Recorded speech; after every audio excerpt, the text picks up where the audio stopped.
Welcome to No Filter Doctor, where we cut through the health hype and dig into what's real, what works, and what's backed by evidence. I'm Dr. AK. Let's get into it.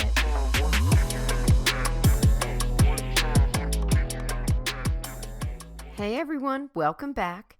Today, we are going to get into it a little bit. I want to talk about ultra-processed foods. You can't watch 5 seconds of the news or look anywhere on social media without hearing about ultra-processed foods. But guess what? Not everybody actually knows what they are talking about when discussing ultra-processed foods. In general, when you hear somebody talking about a topic, any topic, and they're like, all of this is bad or all of this is awesome, that says that individual does not understand nuance. And when we are talking about health, wellness, diet, nutrition, exercise, all of the things that a lot of these Instagram influencers want to talk about, there is nuance to all of it. I remember when I was, I think it was medical school. I've never been a really great test taker. And so I was meeting with somebody who was talking to me about how to answer test questions. And what they said to me was, anytime there is an answer that has never, always, all, none, that's not the right answer. And I believe that's probably the case with life as well. Very rarely is it none of this, never, always, all the time. Everything has a nuance. And the same goes with ultra-processed foods. And I am not a lover of processed foods. You guys all know this. You know that I'm all about the lean proteins, whole grains, fruits and veggies. Love that stuff. But I do think we need to get into the nuance a little bit with ultra-processed foods, because if we're going to talk about them, we have to talk about them from a standpoint of education, not from what we think or what our feeling is or what our gut is. And some of that is getting into these studies a little bit. And I am going to share one with you so that you can see what I'm talking about with how things can be very misinterpreted. So today we're going to talk about ultra-processed foods. How are they classified? Where did they come from? What are some of the health consequences of them? And just get into a little bit more of the nuance and context. The first thing that we need to discuss is the Nova Food classification system, which is a way to organize foods based on how many steps of processing they have undergone. So a Nova 1 food is something that's unprocessed or minimally processed. This would be like an ear of corn. You go to the grocery store, you go to a farm, you get an ear of corn, you bring it home, you cook it. A Nova 2 food is a food that has been processed to use as a culinary ingredient. So if we're sticking to the corn example, that would be something like cornstarch or corn oil. Nova 3 foods are foods that result from mixing Nova 1 and Nova 2. Again, that would be corn tortilla if we're staying with this same example. The Nova 4 foods are the ones that are considered ultra-processed, and these are things like packaged snacks and soft drinks. If we're sticking to the corn example, this would include things like corn chips with or without nacho cheese powder. The fact is, by the time you get to this Nova 4 level, the foods are designed for a prolonged shelf life and they contain little to no whole foods. At the surface, this seems like a really simple classification, but it has faced a significant amount of criticism, and it's been appropriate, to be honest with you. There is some confusion with what categories certain foods should fall into. There was a study done in 2022 where they wanted to see how functional is this system, how can you really use it. The researchers asked nutrition experts to classify the same foods. They basically wanted to know how often do these experts agree on what Nova category the food should be in. They then looked at something called an inter-rater agreement. And this is a statistic that looks at how often do 2 or more people who are looking at the same thing come to the same conclusion. When there's a high inter-rater agreement, that means whatever is being studied is very clear and reliable and reproducible. When it's low, it suggests that maybe the definitions are vague or whatever is being measured is unreliable. This study found a low inter-rater agreement when it came to assigning the foods into these ANOVA groups. So if you have nutrition experts who can't really agree on the level of processing, I don't know that asking everyone else to be able to agree on it is a reasonable ask. The other thing that people tend to argue about a little bit when it comes to NOVA is the nutritional composition.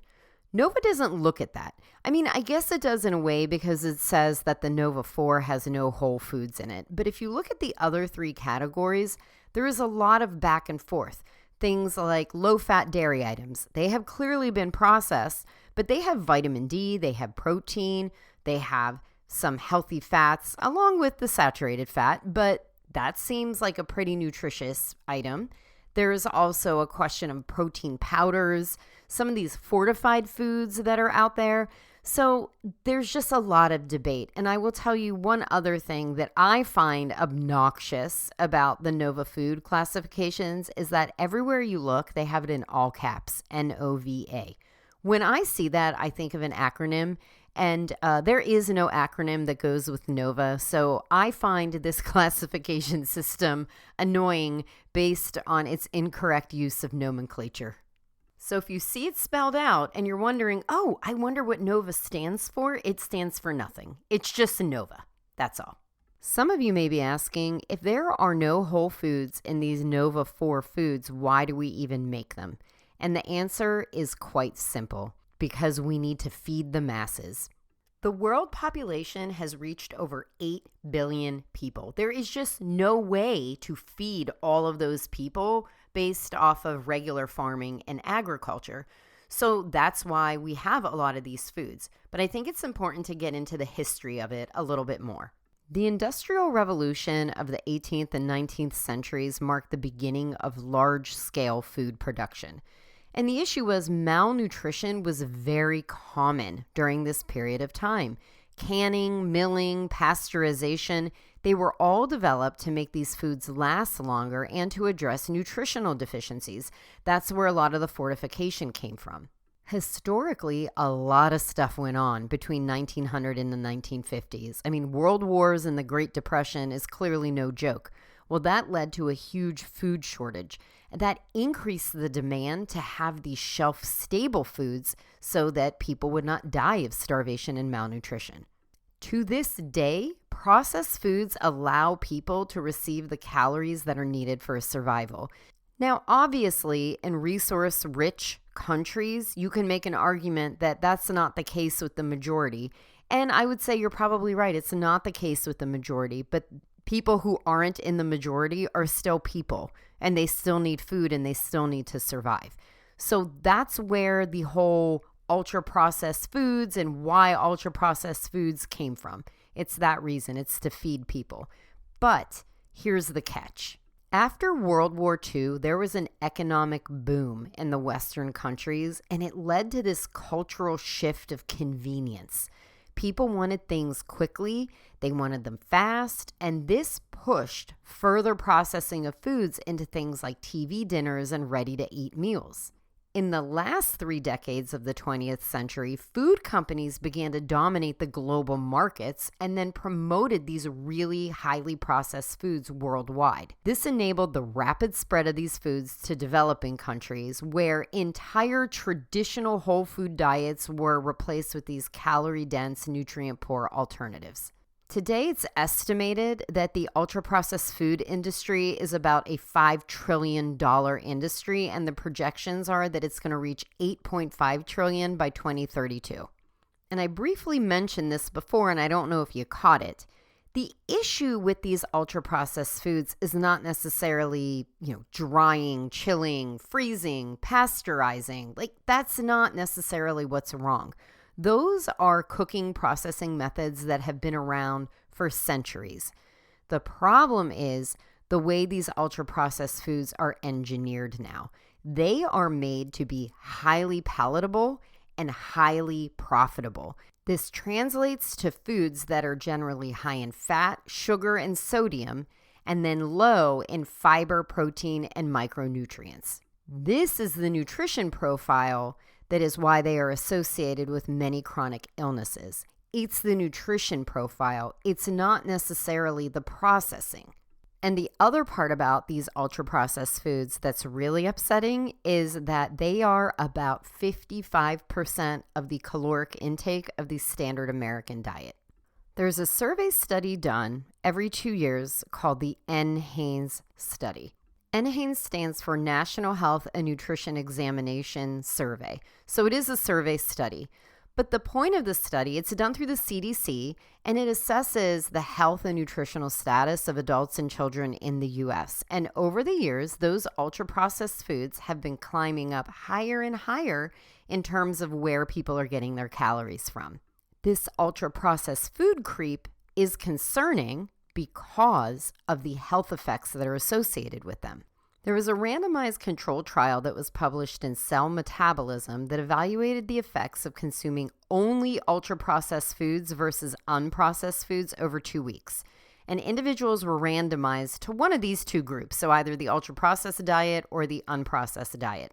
And what they found were the individuals in the ultra-processed food diet consumed more calories, carbohydrates, and fat, but less protein compared to those in the unprocessed diet group. Additionally, those same individuals gained approximately 2 pounds, while the unprocessed group lost a similar amount of weight in that amount of time. There was a meta-analysis in BMJ that showed that ultra-processed food consumption is associated with a higher risk of cardiovascular disease, type 2 diabetes, and overall mortality. Another study linked ultra-processed foods to increased risk of colorectal and breast cancer. We talked about the ultra-processed foods and how they're a major source of sodium. Well, they're also an established cause of hypertension and cardiovascular disease. There's also some data that suggests these foods are pro-inflammatory and contribute to chronic inflammation and disease. Kind of theoretically makes sense because they're low in fiber and nutrients and antioxidants. So if you're eating foods that are low in these things that fight inflammation, kind of makes sense that you might have more inflammation. But the research can also be misleading, and this is what I want to talk about. I am not a pusher of ultra-processed foods. I'm going to be quite honest with you. We barely have them in our house. But I do not take kindly to people ripping information out of studies and then using them in headlines as scare tactics to get people to avoid food or have stress about some of the food that they're eating. In November of 2025, JAMA Oncology published this paper that looked at the intake of ultra-processed foods and how it was related to early onset colorectal cancer. It was everywhere. It was all over the news. It was like ultra-processed foods cause colorectal cancer. And obviously, doing what I do, I read the paper. Friends, let me tell you what was in that paper. First of all, it was a paper where they took data from the Nurses' Health Study. Now, you might remember this from before. That particular study is a survey study that has been going on for several years. I mean, a couple decades, actually.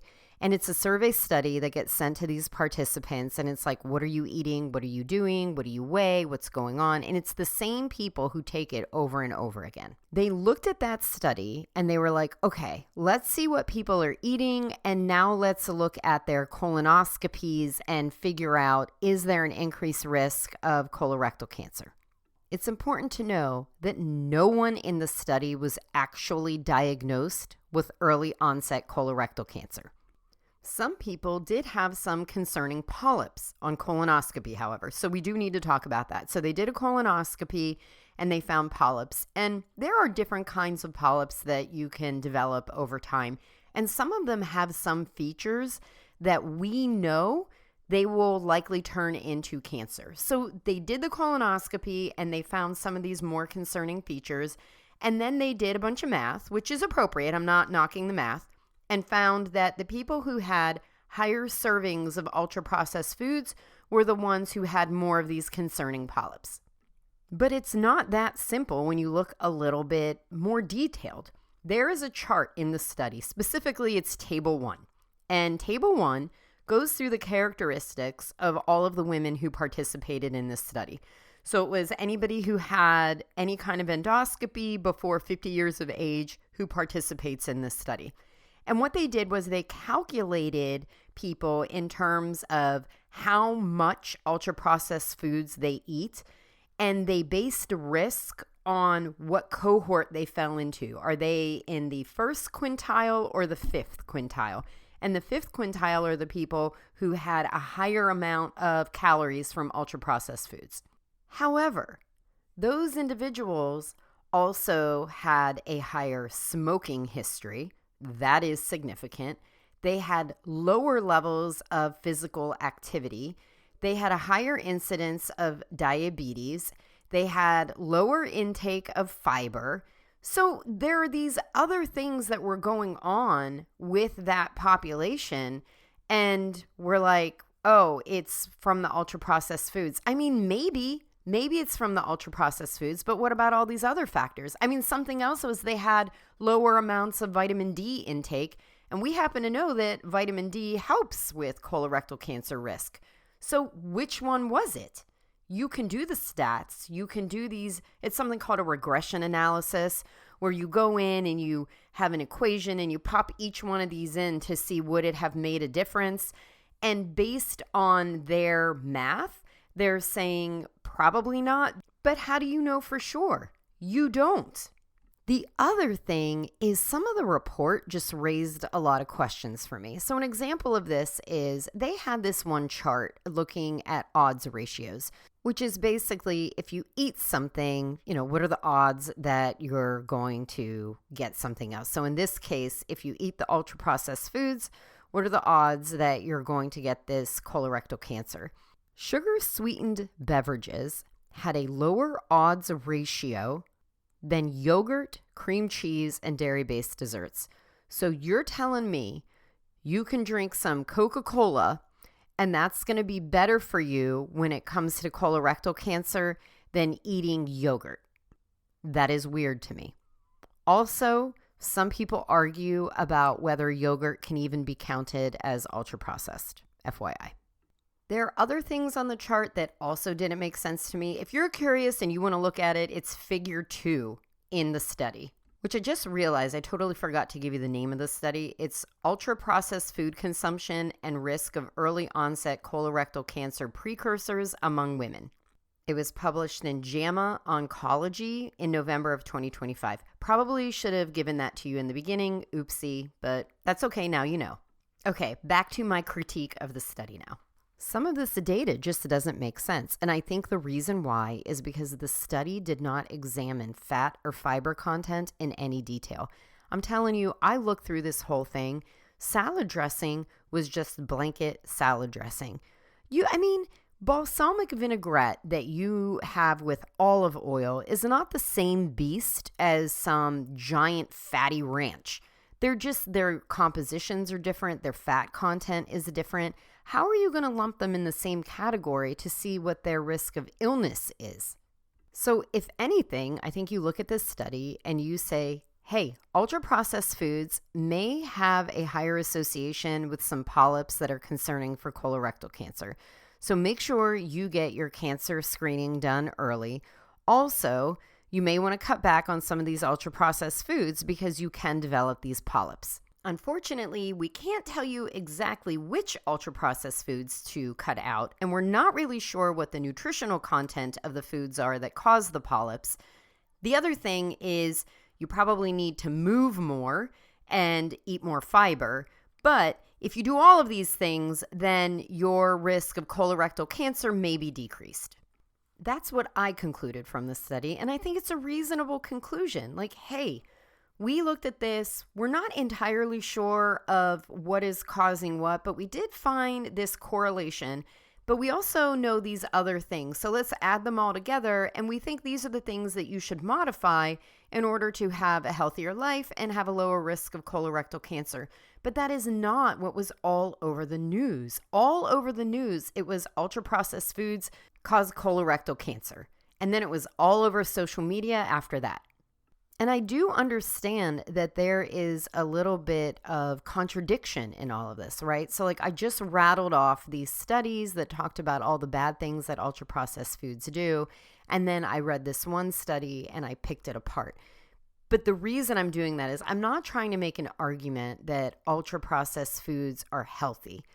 What I'm saying is it's the content of the food, it's not the processing. I would love to see a study where they take a group of people who eat nothing but ultra-processed foods and another group of people who eat whole foods, but the composition of the foods and the total caloric intake are the same. That study is not going to happen, but I bet you if that did happen, it wouldn't be, oh, look, it's the processing. It's all of these molecules that have been processed. I really think it's what the composition of the food is, which is in general high fat, high sugar, and high sodium, low fiber, low protein, low nutrients. That's the issue. The context matters. Ultra-processed foods do not automatically equal junk food. I'm going to tell you right now, I need to use ultra-processed foods so that I can continue to battle against sarcopenia. I resistance train, and I just cannot consume enough food to get the amount of protein that I need every day. So I use protein powder and I use protein bars. I have different shakes. I take some creatine. I do these things because I need this extra supplementation. Individuals out there who have been diagnosed with anorexia, they can benefit from the really calorie-dense, ultra-processed foods. I mean, these are people who need to put the weight on because they are so calorically depleted. And we cannot forget the fact that some people lack access to fresh and affordable whole foods. Apples are not cheap, my friends. Broccoli is not cheap. And so some people have to rely on these shelf-stable, ultra-processed foods. So there is a place for some of these ultra-processed foods. I do not think we can vilify an entire category of foods with this blanket statement without looking at the context. But I do understand. I get it. Okay, vulnerable moment alert. I am a mother, and I understand that all of you who are listening are not parents, but I'm just going to use my own lived experience to kind of share the fact that I get it. These two little nuggets that my husband and I brought into this world, I love them more than I love to breathe oxygen for myself, right? Like I can't even put in words how much I love them. And all I want is for them to be safe. All I want is to be able to be on this earth long enough to watch them grow and see what happens with their lives. And so this concern for health and overall well-being, it's a very real emotion. And it is scary when you go on social media or you listen to the news and you hear these things. It's very easy to kind of get swept up in this, I don't want to call it dogma, but maybe almost like bandwagon wave of information that's coming out that's telling us these things are bad and we shouldn't do them. Listen, there are things that are bad. I'm going to go ahead and argue that eating a vat of beef tallow or a stick of butter is bad. We think, based on studies, that amount of saturated fat is not going to do us very good at all, right? So certain food things we know in general we shouldn't do. But I think anytime we hear something that is telling us to avoid an entire class of foods, we need to pause. Living in fear is not the way that we should go about living our lives, especially when it comes to nutrition and food consumption. And the reason I say this is not everybody is coming from a place of privilege where they can go into Whole Foods and drop $300 every week on foods that have been deemed healthy. And those people who cannot do that, they love their kids just as much as the people who do love it. They love their own lives and want to be well and have longevity just as much as the people who can afford to do it. And when we go on social media and the news and we say all of these terrible things about food classifications, first of all, it's not accurate. And secondly, it is just feeding and fueling anxiety in other people who really don't have that privilege or choice. This is why I wanted to do this podcast. I'm going to argue that the very first thing everyone needs to do is go and read labels. If you see there's like 2,000 milligrams of sodium, 8 grams of saturated fat, if you see there's no fiber, you see things like high fructose corn syrup, a bunch of artificial flavors, and a bunch of long chemical names, and there's no normal food in there like corn, wheat, peas, then that may be something that you don't want to eat. I did this pantry clean out when I kind of first started engaging with this topic, and I'll tell you, it was very beneficial, not because I threw out a bunch of ultra-processed foods, but I found things in my closet and cabinet from like 2016. So that was really good to get rid of a lot of those old and expired foods. But if you have items that are high in fiber, low in saturated fat, and have a bunch of whole foods listed, keep it. Don't get rid of it just because it's ultra-processed. A handful of low-sodium mixed nuts is not the same beast as a bag of potato chips. So again, look at these foods and put them in context. Our bodies need protein, fiber, complex carbohydrates, micronutrients, and healthy fats to survive. If an ultra-processed food can meet those nutritional needs without adding a bunch of fat and sugar, then I would argue that it's worthy of consumption. And beyond basic nutrition, we all have individual health goals. If an ultra-processed food helps meet some of those health goals, then it's a reasonable choice. Rather than all of us lose our minds over ultra-processed foods, I think we need to ask questions like, does this food help me meet my health goal?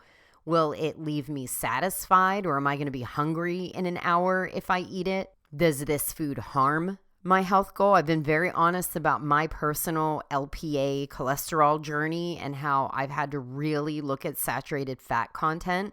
I'm not going to eat ultra-processed foods that are high in saturated fats. Someone who's in a severe catabolic state and needs those fats for calories, they may want to eat those ultra-processed foods. We shouldn't conflate ultra-processed foods with junk food.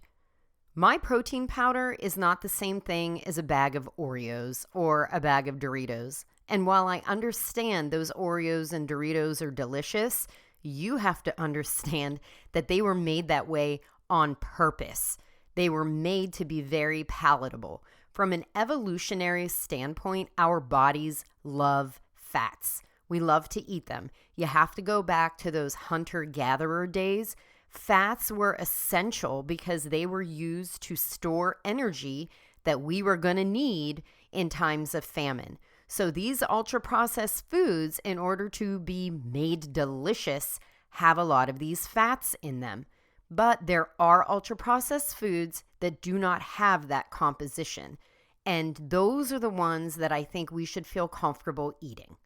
I hope that after listening, you are better able to kind of tease out the nuance and context from the blanket label of ultra-processed foods. And I know this is a controversial topic, everybody. I get it. I'm not blind to what's going on in the world and what's on the news.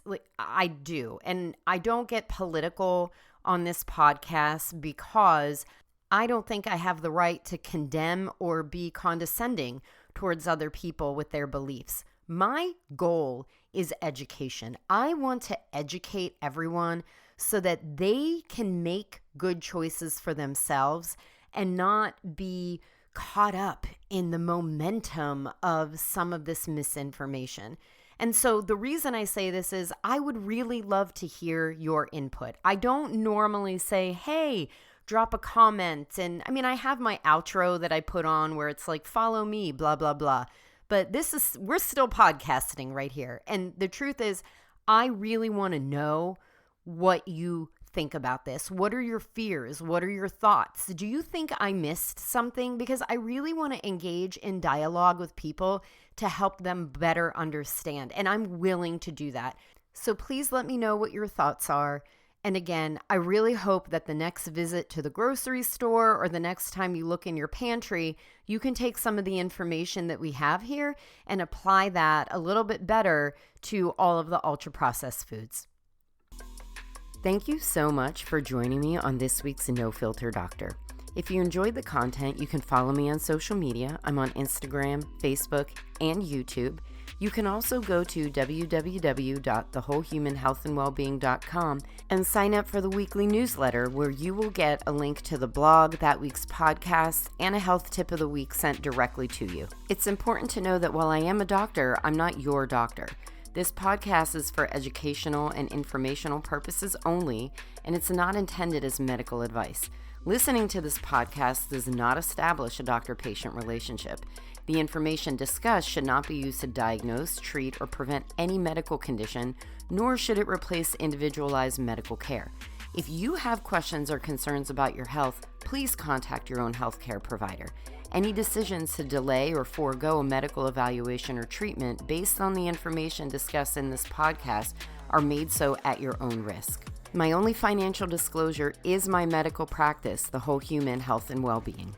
Take care, and I'll talk to you next week.